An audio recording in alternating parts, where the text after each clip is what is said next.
বাড়িতে থাকে সেই বাড়িতে কিন্তু ভাড়াটের একটা অধিকার হয়ে যায়, তাকে সময় দেওয়া হয়।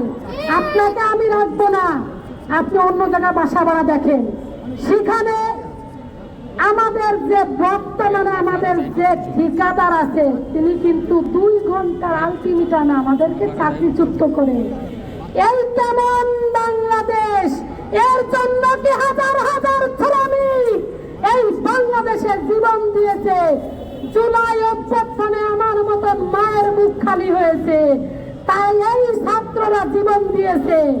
আমি সরকারকে বলতে চাই, আপনি যেহেতু বৈষম্য দূর করার জন্য এই বাংলাদেশে সরকার গঠন করছেন, অন্তর্বর্তীকালীন সরকার, আপনাকে বলতে চাই 2 হাত জোর করে যে অন্তত পক্ষে আপনি আমাদের এই দাস প্রথা রক্ত চোষা যোগ থেকে আমাদেরকে মুক্তি দিবেন।